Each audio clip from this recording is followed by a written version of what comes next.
अस्सलाम वालेकुम, welcome to my YouTube channel. I hope आप सब ठीक होंगे। तो आज की वीडियो में हम बात करेंगे जो 10th क्लास की जो पाक स्टडी की बुक है, उसका जो बाब नंबर 5 है, तारीख़ पाकिस्तान। तो इसके जो इंपॉर्टेंट क्वेश्चंस हैं उसके ऊपर आज डिस्कस करूँगी और बताऊँगी कौन कौन से इंपॉर्टेंट क्वेश्चंस हैं पेपर के हवाले से। इससे पहले मैं वीडियो बना चुकी हूँ जिसमें मैंने जो एक्सरसाइज के जो क्वेश्चंस थे, short question, long question, MCQs, उनके निशान लगवाए थे। वो आपने अगर नहीं देखे तो वो मेरे चैनल पर जाएँ, प्लेलिस्ट में जाएँ, वहाँ पर आपको जो है वीडियोज़ मिल जाएंगी। ठीक है, तो सबसे पहले आपने क्या करना है कि आपने जो एक्सरसाइज में जो क्वेश्चन पूछे गए हैं, पीछे जो एक्सरसाइज के क्वेश्चन पूछे होते हैं, वो आपने पहले उनको याद करना है और उसके बाद ये आपसे जो बुक के अंदर में से जो क्वेश्चन पूछे जा सकते हैं, फिर आपने उनको करना है। ठीक है, तो मैं आपको बता देती हूँ कौन कौन से इंपॉर्टेंट क्वेश्चन हैं, आपने अच्छे से याद कर लेने हैं। तो चलिए अपनी वीडियो को स्टार्ट करते हैं। बिस्मिल्लाहिर्रहमानिर्रहीम। शुरू अल्लाह के नाम से जो बड़ा मेहरबान निहायत रहम करने वाला है। तो मुझे जो इंपॉर्टेंट क्वेश्चन लगे थे वो था, आपसे ये क्वेश्चन पूछा जा सकता है कि जुल्फ़िकार अली भुट्टो के दौर की जो सनती इस्लाहात हैं उसके ऊपर नोट लिखें। तो यहाँ से आपने पहले ये आप लोगों ने कर लेना है और उसके बाद जो इम्पोर्टेंट क्वेश्चन है उसके बाद इम्पोर्टेंट क्वेश्चन है ये वाला।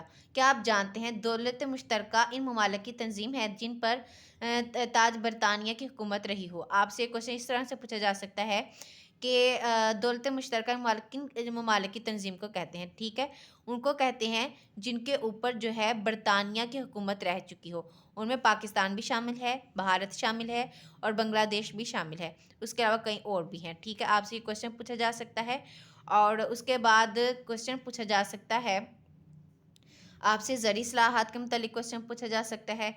और इसके अलावा जो क्वेश्चन पूछा जा सकता है, यस, ये वाला इम्पोर्टेंट है और मैं आपको बता भी दूं कि ये है क्या। आइनी इस्लाहात, पहले तो आपको पता होना चाहिए आइन क्या होता है। आइन ये होता है कि वो असूल्स होते हैं जिनको फॉलो करते हुए हमारा मुल्क चलता है, उसको हम आइन कहते हैं। ये एक लीगल डॉक्यूमेंट है जिसके ऊपर जो है हम फॉलो करते हैं और अपने मुल्क को चलाते हैं। ठीक है, इसको हम बोलते हैं आइन। और इसके बाद इस क्वेश्चन में आपको एक और चीज़ का पता होना चाहिए, तरमीम क्या होता है।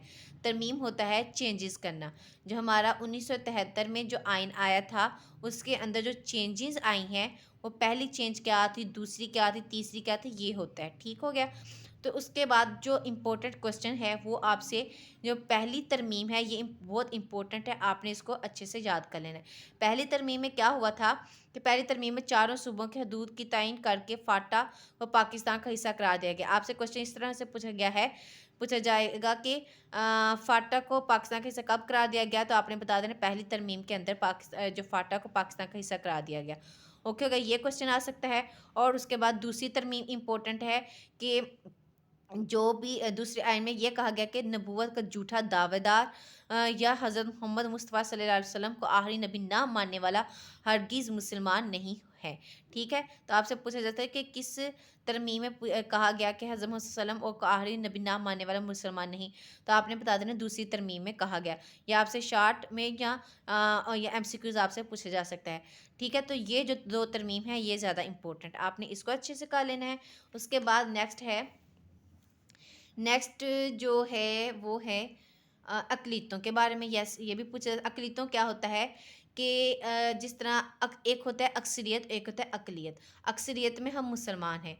मुसलमान हैं कि जैसे हमारे पाकिस्तान में ज़्यादातर मुसलमान ही रहते हैं ना, तो क्या हम कहेंगे कि यहाँ पर अक्सरियत किन की है, मुसलमानों की। उसके अलावा जो ये ईसाई हैं, सिख वगैरह हैं, ये अक़लीतों में आते हैं। ठीक है, तो चौथी आयन में आयनी जब तरमीम की गई उसमें ये कहा गया था कि इनकी जो नशिस्तें हैं, मतलब कि सीटों में इजाफा किया गया था। ये इतना इम्पोर्टेंट नहीं है। ठीक है, लेकिन आपको पता होना चाहिए। उसके बाद जो इम्पोर्टेंट है, यस, ये सातवीं तरमीम इम्पोर्टेंट है कि सातवीं तरमीम के ज़रिए से वज़ीर आज़म को ये हक़ दिया गया कि वो मुल्की हालात के पेश नज़र किसी मामले में रेफरेंडम के लिए सदर को मशवरा दे सकता है। ये इम्पोर्टेंट है।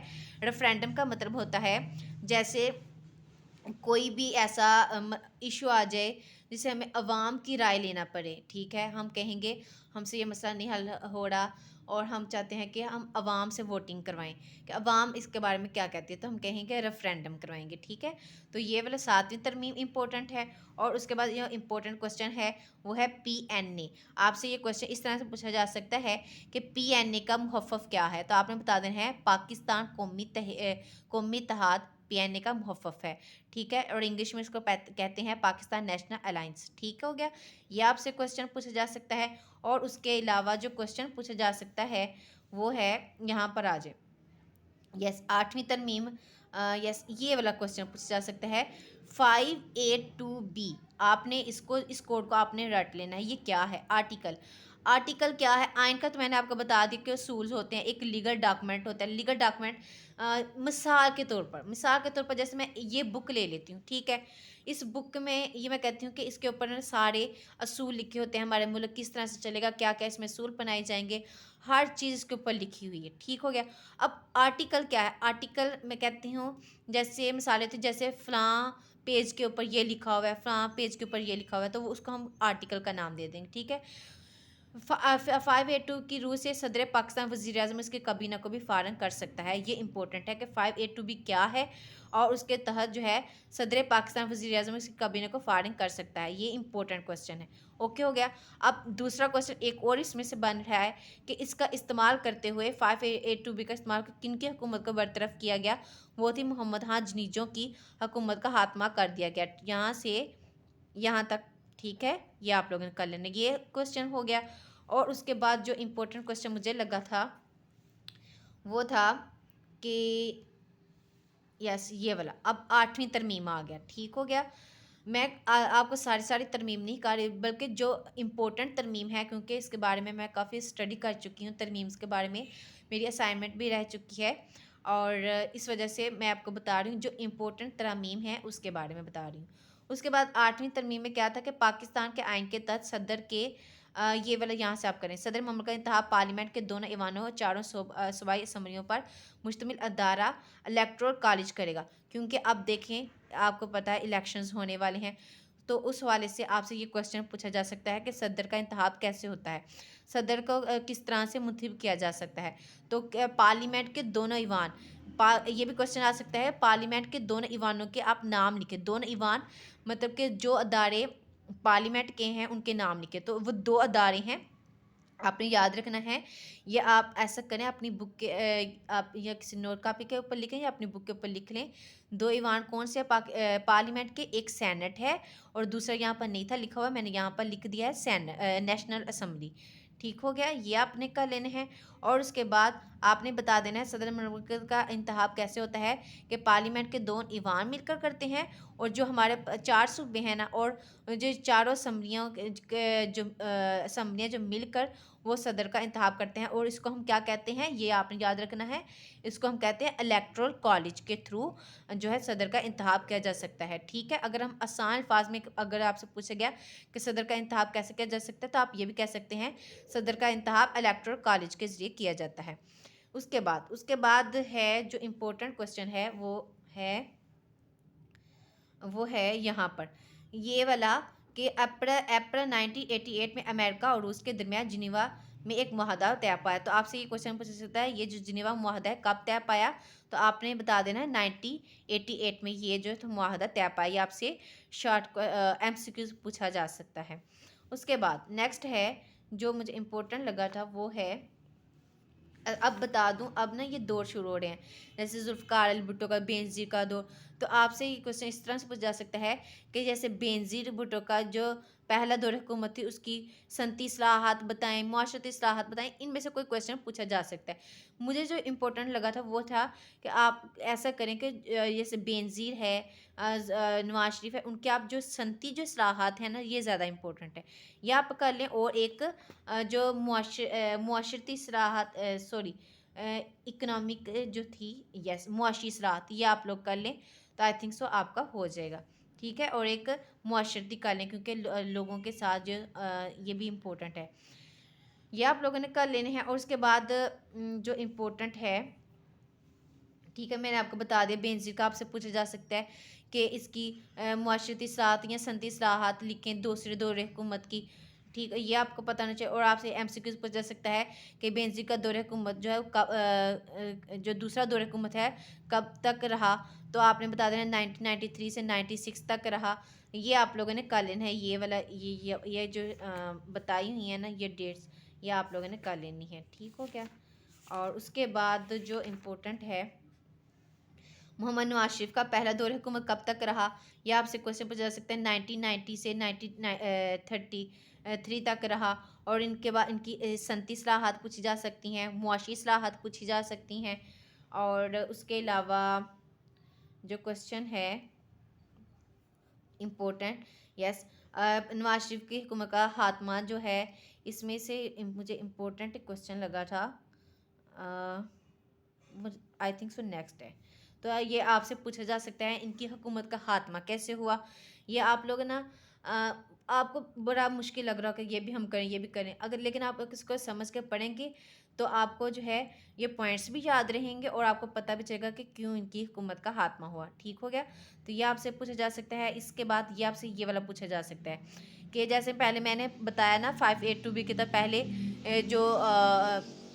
पहले क्वेश्चन मैं आपको बता चुकी हूँ। उसके बाद ये दोबारा से ये इधर हो गया है कि इस तरह आइन के तहत 5A2B शक को निकाल दिया गया, जिसके ज़रिए से कोई भी सदर किसी भी असम्बली को किसी भी वक्त बर्खास्त कर सकता है। ये भी आपसे क्वेश्चन पूछा जा सकता है। और उसके बाद क्वेश्चन जो इम्पोर्टेंट है वो मुआशी इस्लाहात, ये वाला। और उसके बाद हाँ जी, ये वाला 13वीं तरमीम, तरमीम वाले मैं क्वेश्चन आपको बार बार बता रही हूँ क्योंकि मुझे लगता है ये कोई ना कोई तरमीम जो है आपसे पूछी जाएगी। 13वीं तरमीम इंपॉर्टेंट। 13वीं तरमीम में क्या बात है? 13वीं आइनी तरमीम की रूह से सदर पाकिस्तान का कौमी असम्बली तहलील करने का इख्तियार ख़त्म हो गया। मतलब कि जो कौमी असम्बली का जो ख़त्म करने का उनके पास इख्तियार था ना 5A2B के तहत, तो वो 13वीं जो तरमीम थी उसमें जो ख़त्म हो गया। ठीक हो गया, ये हुआ। उसके बाद जो इम्पोर्टेंट है वो है ये वाला। यस, मैं आगे यही क्वेश्चन ढूंढ रही थी, मैंने पीछे कहा था ना, वो ये था कि नवाज शरीफ हुकूमत ने, आपसे ये क्वेश्चन पूछा जाता है कि एटमी धमाके पाकिस्तान ने कब किए, तो आप बता सकते हैं कि 28 और 23 मई 1998 को पाकिस्तान भारत के एटमी धमाके के धमाके किए। इस तरह पाकिस्तान दुनिया का 7वीं नंबर पर एटमी ताकत बन गया। ये आपसे कितने ज़्यादा क्वेश्चन इसमें से निकल रहे हैं कि एटमी जो है धमाके कब हुए और कौन से नंबर पर ये दुनिया का एटमी ताकत कुव्वत बन गया पाकिस्तान। और इसके बाद यहाँ पर ये क्वेश्चन भी पूछ सकता है कि यौम तकबीर कब मनाया जाता है? 28 मई को मनाया जाता है। तो ये वाला जो है इम्पोर्टेंट है, इसमें से मे बी इंशाल्लाह कोई क्वेश्चन आ ही जाएगा, इम्पोर्टेंट भी है। ठीक है, यहाँ तक आप लोगों ने कर लेना है। और उसके बाद यस, ये नवाज शरीफ के जो दूसरे दौर हुकूमत की ये था हुकूमत का खात्मा कैसे हुआ, ये भी आप लोगों ने कर लेना, ये भी इम्पोर्टेंट है। उसके बाद इम्पोर्टेंट जो है वो यस 21वीं तरमीम बहुत इम्पोर्टेंट है। ये है कि पेशावर में सानिया आर्मी पब्लिक स्कूल के बाद मिलिट्री कोर्स का क़याम अमल में लाया गया। एक 21वीं तरमीम इम्पोर्टेंट हो गया। और यस, ये वाला सबसे ज़्यादा इम्पोर्टेंट, ठीक है, आपने इसको कर लेना है। आपको मैं बता दूँ कौन कौन सी तरमीम इम्पोर्टेंट है। जो सबसे ज़्यादा इम्पोर्टेंट है वो है 13वीं, 17वीं, 25वीं, और उसके अलावा जिसमें मैंने फाटा वाली बात की थी, पहली तरमीम, दूसरी तरमीम, ये बहुत इंपॉर्टेंट है, आपने इनको याद कर लेना है। अब इस तरमीम के ज़रिए क्या हुआ कि वफाक के ज़रिए इंतज़ाम इलाका फाटा को खैबर पख्तूनख्वा में ज़म कर दिया गया। मतलब कि उसको फाटा को जो है खैबर पख्तूनख्वा का हिस्सा बना दिया गया। ठीक है, ये 25वीं तरमीम थी, ये भी आपसे पूछा जा सकता है। नेक्स्ट है कि नेक्स्ट चलते हैं तो जो इम्पोर्टेंट है, मुझे लगता है ये इसमें से कोई एक क्वेश्चन पूछा जाएगा। जैसे नवाज शरीफ की नवाज शरीफ के दौर हुकूमत की जो आइनी सलाहत है, क्योंकि काफ़ी ज़्यादा तो इस तरह से बच्चे जो कन्फ्यूज़ हो जाते हैं। तो आपने बस सनती कर लें, मुआशी सलाहत कर लें, मुआशरती कर लें, बस जो है आप इनका कॉन्सेप्ट क्लियर करें और तो आपका हो जाएगा। मुझे लगता नहीं वैसे इनमें से कोई क्वेश्चन आएगा, एक दो है जैसे नवाज शरीफ का पूछा जा सकता है और जुल्फ़िकार अली भुट्टो का पूछा जा सकता है। ओके हो गया। और उसके बाद जनरल परवेज़ मुशर्रफ, इनकी जो सनती इस्लाहात हैं ये वाली इंपॉर्टेंट है, आपने कर लेनी है। और यहाँ से मैंने अंदर से कट भी की हैं, आप भी कट कर लें। आपने पहले यहाँ से इकदामात उठाए यहाँ तक कर लेना है और उसके बाद यहाँ से यहाँ तक कर लेना है। ठीक है, या अंदर से आप कट कर दें, ये वाली लाइन कट कर दें, ये भी लाइन कट कर दें, ये भी कट कर दें। और ये भी करते, ठीक है, इतना लेंथ ही नहीं होगा, 2 नंबर का होता है, तो आप छोटा छोटा ही कीजिए। ये 37 राहत कर लें। उसके बाद जो इम्पोर्टेंट है, हाँ, उनके बाद जो इम्पोर्टेंट क्वेश्चन है, यस, ये वाला कर लेना है। 1 मिनट, ये वाला क्वेश्चन इंपॉर्टेंट मुझे याद आ गया, ये 11 सितंबर वाला, ये वाला आप लोगों ने कर लेना है। ये वाला, ये 11 सितंबर 2001 को अमेरिका के शहर न्यूयॉर्क में वर्ल्ड ट्रेड सेंटर पर हमले हुए। तो ये आपने बता देना है कि अमेरिका के शहर न्यूयॉर्क में हमला कब हुआ, तो आपने बता देना है 11 सितंबर 2001। ये बहुत ही इंपॉर्टेंट है, वैसे भी आप लोगों को पता होना चाहिए इस हमले के बारे में। तो उसके तब क्या हुआ कि भारत की तरफ से मिलने वाली धमकियों और अफगानिस्तान में हानाजंगी के बावजूद पाकिस्तान की तसादी सूरत हाल बेहतर रही। तो आपने ये वाला यहाँ तक यह पूछा जा सकता है कि न्यूयॉर्क में वर्ल्ड ट्रेड सेंटर पर हमले कब हुए, ये वाला, ठीक है। उसके बाद ये वाला इंपॉर्टेंट है, आईनी इस्लाहात 17वीं तरमीम, ठीक है, ये 17वीं और 18वीं तरमीम, इसको आपने स्किप नहीं करना। इसके तहत क्या हुआ कि जिसके तहत सदर पाकिस्तान कौमी असम्बली और सूबाई असम्बली तहलील करने का इख्तियार वापस मिल गया, ठीक है। ये 17वीं तरमीम होगी। और उसके बाद जो इम्पोर्टेंट है वो ये वाला, ये वैसे आपसे एक्सरसाइज में पूछा गया हुआ है, ठीक है। इंतज़ामी सलामत की 3 जो मकासद थे, ये इनके जनरल परवेज़ मुशर्रफ के ये। और उसके बाद जो इम्पोर्टेंट क्वेश्चन है,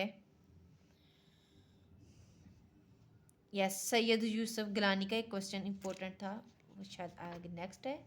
यस, ये वाला आप कर लें कि सैयद यूसुफ रज़ा गिलानी को पाकिस्तान की तारीख में अब तक सबसे तवील मुद्दत के लिए वज़ीर आज़म रहने का एजाज़ है, ठीक है, ठीक है। ये आप लोगों ने कर लेना है, इम्पोर्टेंट है।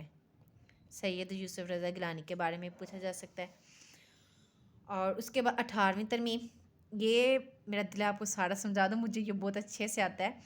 18वीं तरमीम में 2010 में हुई।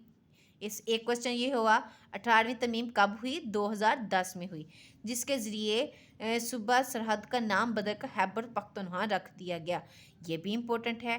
और उसके बाद वफाक और सूबों के दरमियान कंकरेंट लिस्ट को ख़त्म कर दिया गया। अब कंकरेंट लिस्ट पर मैं अगर बात करूँ ना, तो मुझे आधा घंटा लगेगा ये बताने में कि कंकरेंट लिस्ट क्या होती है। कंकरेंट लिस्ट मैं बता दूँ, फटाफट से बता दूँ। इसमें ये होता है कि जिसमें जो हमारी एक होती है फेडरल गवर्नमेंट और एक होती है प्रोविंशियल गवर्नमेंट। तो ऐसे इख्तियारात जिनके ऊपर ऐसे कानून जिनके ऊपर ये दोनों जो है ये इस बात राइट रखती हैं कि उसके अंदर कोई चेंजेस कर लें या कानून बना लें, ऐसे मैटर्स होते हैं जिनके ऊपर ये दोनों जो है ना वो काम कर सकते हैं, उसको हम बोलते हैं कंकरेंट लिस्ट। तो क्या हुआ कि कंकरेंट लिस्ट को ख़त्म कर दिया गया। और उसके बाद क्या हुआ कि आला अदालतों के जजों के तकर्रुर के लिए जुडिशल कमीशन ऑफ पाकिस्तान और एक पार्लियामेंट कमेटी बनाई गई, ये वाली इम्पोर्टेंट है। और उसके बाद जो इम्पोर्टेंट है वो है, नहीं नहीं मुझे नहीं लग रहा, और यहाँ पर भी नहीं। यस, ये तो आपसे शॉर्ट में पूछा गया ना एक्सरसाइज में, तो ये आप लोगों ने कर लेना है। और उसके अलावा जो आपने करना है, यस, ये वाला क्वेश्चन, इसको नहीं छोड़ना, ठीक है। लॉन्ग शॉर्ट हर चीज़ के हवाले से ये इम्पोर्टेंट है। ये क्वेश्चन एमसीक्यूज़ के हवाले से, शॉर्ट क्वेश्चंस के हवाले से, लॉन्ग के हवाले से, और वैसे भी आपको इसके बारे में पता होना चाहिए, क्योंकि अब का हमारा जो प्रेजेंट जो हमारा आइन है वो 1973 का ही आइन है। तो इसके बारे में हमें इंफॉर्मेशन हासिल होनी चाहिए। तो इसके बारे में आपको बता दूं, मैं ना इसके बारे में ना थोड़ी सी लंबी थोड़ी सी वीडियो हो जाएगी, लेकिन मैं फटाफट से समझा देती हूँ इसमें क्या है। तो इसमें यह है कि जब हमारा 1973 का आइन है वो उसमें क्या क्या बताया गया है। उसमें ये बताया गया है कि दस्तूर पाकिस्तान 1973 के निकात उसमें है कि इस्लामी नोयत का है कि इसमें इस्लाम के मुताबिक होगा, और कोई कानून जो है ऐसा नहीं होगा जो कानून इस्लामी सूलों के ख़िलाफ़ हो। और इसमें मुल्क में वफाकी निज़ाम होगा। वफाक का मतलब होता है कि जो पावर्स हैं वो डिवाइड की जाएंगी। जैसे जो है प्रोविंशियल असम्बली के पास ये वाली पावर होगी, फेडरल के पास ये होगी, फ़लाँ बंदे के पास ये काम होगा, फ़लाँ बंदा ये काम करेगा। इसमें क्या कहा गया है, पावर्स जो है डिवाइड की एक बंदे के हाथ में नहीं है। जैसे कुछ ममालिक में होता है, जैसे मोनार्की है, और कुछ में होता है कि एक ही बंदे के पास जो है इख्तियार होता है, उस तरह नहीं है, बल्कि पावर्स को क्या किया गया, डिवाइड किया गया है। पाकिस्तान के 4 सूबों पंजाब है, सिंध है, बलूचिस्तान है और वफाकी इलाकों पर मुश्तमिल एक वफाकी रियासत कायम होगी। ये भी इसको भी समझ आ गई होगी कि वफाक क्या होता है। उसके बाद मरकज़, मरकज़ बोलते हैं जिसको मैं बार बार फेडरल का लफ्ज़ यूज़ कर रही हूँ ना, हम उसको मरकज़ बोलते हैं। मरकज़ वो होता है कि जो हमारे मुल्क का जो चला रहा है ना, जो हाईएस्ट पे बैठे होते हैं, जो जिधर हमारा जो भी टैक्स वगैरह हम देते हैं, जहाँ पे सारा पैसा जा रहा होता है, वो मरकज़ के पास जा रहा होता है। और सुबह में एख्तियारात और इनके दरमियान जो एख्तियारात की तकसीम करके सूबाई हुकूमतदारी का मसला हल किया गया। ठीक है, ये बताया गया इसमें। इसमें कहा गया कि दस्तूर के तहत मुल्क में दो ईवान मुकन्नना के बारे में पहले ही बता चुकी हूँ। दो ईवान मुकन्नना कौन से हैं? एक नेशनल असम्बली है और सैनेट है। और उसके बाद ये देखिए यहाँ पर बताया ईवान बाला, मतलब कि जो बड़ा हाउस है उसका बताया गया सैनेट है, जबकि ईवान ज़ीरे उसका नाम है कौमी असम्बली रखा गया। ये हुआ। उसके बाद सूबों में सूबाई असम्बलियाँ कायम की गई। उसके बाद दस्तूर के तहत आज़ाद और खुद मुख्तार अदलिया कायम की गई, मतलब कि जो हमारी जो अदलिया होगी उसके ऊपर किसी किस्म का जो है दबाव नहीं डाला जाएगा, वो आज़ाद है। मरकज़ में सुप्रीम कोर्ट जो है वो हाईएस्ट जो है कोर्ट होगी, जबकि चारों सूबाई असम्बलियों में हाई कोर्ट्स होंगी। उसके बाद मुल्क में पार्लियामेंट्री निज़ाम है जहाँ पर वज़ीर आज़म की हुकूमत होती है। और उसके बाद सदर ममलकत का रियासत का सरबराह, जबकि वज़ीर आज़म हुकूमत का सरबराह होगा। ये है कि रियासत का जो सरबराह है वो सदर होगा और जो इस रियासत के ऊपर हुकूमत करेगा वो हमारा वज़ीर आज़म होगा। और उसके बाद है कौमी असम्बली में अक्सरियत हासिल करने वाली सियासी जमात को वफाकी हुकूमत बनाएगी, मतलब कि जो ज़्यादा जैसे इलेक्शंस होने हैं, जो ज़्यादा वोट हासिल करेगी वो जो है हुकूमत करेगी। ठीक है, सदर और वज़ीर आज़म के लिए मुसलमान होना लाजमी करा दिया गया है कि जो भी सदर होगा या वज़ीर आज़म होगा उसके लिए ये शर्त लाजम है कि वो मुसलमान हो। और उसके बाद 10 वाला है कि बुनियादी इंसानी हकूक़ का तहफ़्फ़ुज़ फ़राहम किया गया।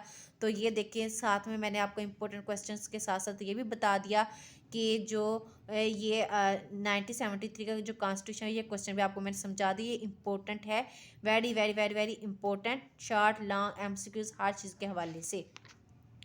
और उसके बाद ये वाला इम्पोर्टेंट है, ये वाला 28 मई 1998 को पाकिस्तान ने सुबह बलूचिस्तान के पहाड़ी इलाके चागी के मुकाम पर एटमी धमाके किए। आपसे ये क्वेश्चन बहुत इंपॉर्टेंट है, वैसे शार्ट एक्सरसाइज में भी पूछा गया है।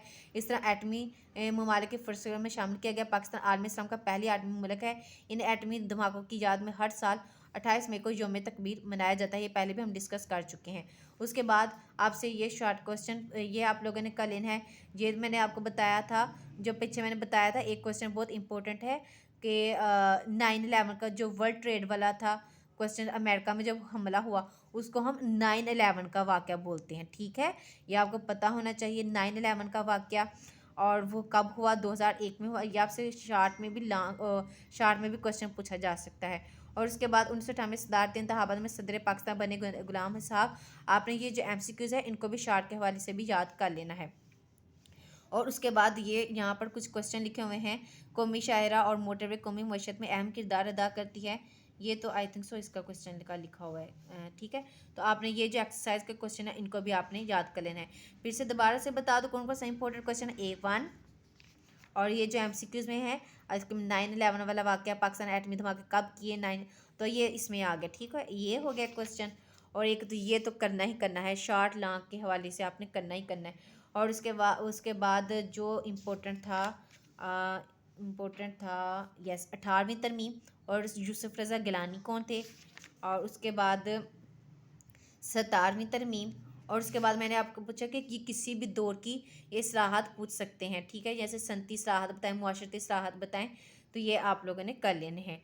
ठीक है, वैसे मैं बता दूँ तो जनरल परवेज़ की जो सनती इस्लाहात है ये इंपॉर्टेंट है। और 21वीं तरमीम इम्पोर्टेंट है, 25वीं तरमीम इम्पोर्टेंट है। और ये भी मैंने आपको बता दिया। मुआशी इस्लाहात इम्पोर्टेंट, 13वीं तरमीम इम्पोर्टेंट है। आई थिंक सो आपको समझ आ गई होगी। ठीक है, मुझे रिवीजन करवाने की ज़रूरत नहीं है।